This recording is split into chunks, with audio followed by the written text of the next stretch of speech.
it even worse. So for screaming at his mom, right, all of this becomes black. And then he goes online and he chats again, right? So this is again. And then on top of that, he misses a salah, and then his heart has become completely black. When we say tawbah, and we say dhikr purifies this, that means tomorrow morning when he wakes up, and he goes to school, in order for this to be removed, when he gets that call, someone backbites, he has to say, no brother, I'm not backbiting. And that could lead to a fight with whoever calls him. And then he has to come, he gets another call from Melissa, right? And he doesn't talk to him, he says, listen Melissa, you know, I'm practicing Muslim now, I can't talk to anyone. And he ends that relationship. And the haram music he listens to has to be thrown out the window. And everything he did has to go. He has to come home the next day and apologize to his mom. And when she cooks something he doesn't like, he has to eat it. And tell her, Mom, I love you. Thank you for taking the time to do this. You see how difficult it is? Some people, they choose to remain like this because it's too difficult to walk that path. It's too difficult. So they'll rather remain sick than take the medicine that doesn't taste good. So when one of us has a sickness, it is like a cut in the body. So we have to clean ourselves and keep in a good environment. So Allah, He says in the Quran, He describes the sickness. He tells the Prophet's wives, our mothers, alayhim as-salam, He says to them, stay in your homes. And He says to them basically, when you speak, don't make your voice so nice and sweet for the sisters. When you speak to a brother, you shouldn't speak in a manner that might get him to think, because brothers are perverted. And this is in the Quran. This is in the Quran. Because just from your tone, a brother can misunderstand and think, oh, from this way. So Allah, He tells the Prophet's wives, when you speak in a way that's not gonna be seductive. Yeah, at least even if it's unintentional.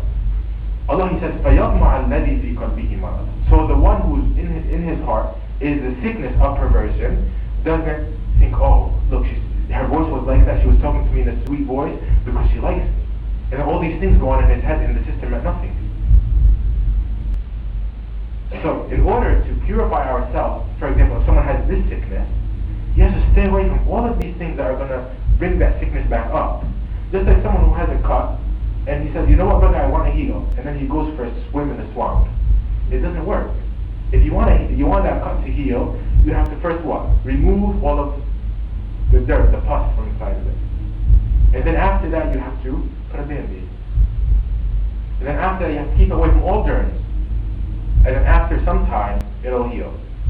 The same way, if I want to purify my heart, let's say I have a sickness where I keep backbiting. I have to stay away from those places. They're going to bring that up again inside of me. And I have to train myself to control myself and be quiet more. Learn how to control my tongue. Even if you go to, like I said, in the physical world, this is what we do.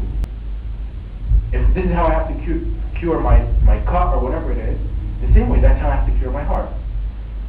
And I'll end with this last thing where light. Allah, He says, أَوَمَنْ كَانَ مَيْتًا is the one who was dead spiritually. فَأَحْيَيْنَاهُ So we gave him life.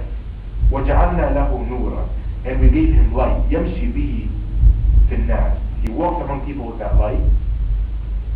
Is he like the one who was in darknesses? So if we have light, if there's no light in this room, you cannot see anything. You cannot even see your own hand. And you cannot live. You try to walk out of your house, imagine you're blind, you cannot even go into your car. The same way spiritually. Every time we disobey Allah, there's more darkness inside. And every time we obey Him, there's more light. Every time we obey Him, there's more light. And every time we disobey Him, there's more darkness. And then when a problem comes in my life, because of all of these black dots on my heart can't see anymore. And it looks at Salah, and Salah looks so boring. It looks at Salah because it's looking through the lens of a dirty heart. Like if these glasses have so much black spots at them, I look at someone, or if I look at myself, that's not really who I am.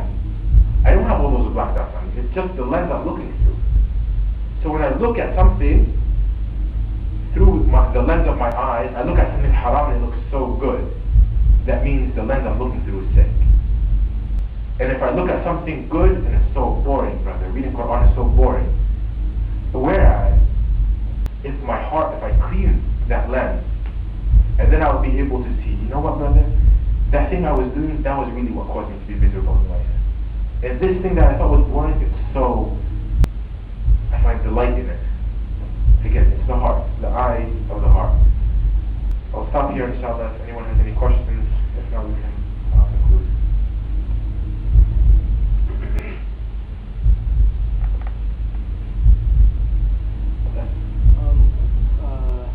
Like you were just saying about how, sometimes you look through a very dirty lens. So how can you make it, because I'm pretty sure, everybody goes through that stage where they look through a dirty lens. So how can you make it, so that at the end of the day, the reference point is back to Deen, back to Sharia, because otherwise you'll just keep looking through a dirty lens. So what can you do throughout the day, or anything, just to make sure that at the end of the day you know at least that what you're doing is wrong? Okay, first, again, the main thing is constant tawbah, constantly asking Allah for forgiveness. And tawbah is going through this. It's not something that's on the tongue. It's that when I'm again with that thing again, when I'm in that situation, I reject it. The Prophet ﷺ, he said in the hadith of Hudayfa ibn Yaman, he says that fitan, they come to the heart udan, a small string at a time. And if it's accepted by the heart, it's in there. It's like in the heart. And then if another one comes, it's in there again. And then it becomes like a rug. Because the rug is made of so many straws. So if the heart accepts this, it's like, okay, I got another straw, and then my heart is like covered by a veil. Right? So the way to get rid of this, these spots or these roots, these straws, is by tawbah, by removing it and pulling it out and completely putting away with it. So before we sleep, we should always have tawbah. That's one thing. Second is to always read these things. What makes a heart? What is the sign of a sick heart? What is it? So that I can know. I can't focus on salah, not because salah is boring, but because my heart is sick. I'm looking because I have the sickness of perversion in my heart, like Allah mentioned in the Quran. I'm doing this to learn these things. Because, for instance, many of us, we know basic things. If you have a sore throat, you have a cold. This is the reason was you were outside and it was cold, or you were exposed to some kind of germs. We know the reason for the physical sickness. We should also know the reason for the spiritual sickness. Because when you know how you got a cold, next time you do your best to avoid it. The same way when you know, okay, how did I get like this? How did I get this far from Allah? Okay, next time I have to do something different. And you know what it is. So even though, this knowledge is here, this is where it has to come first.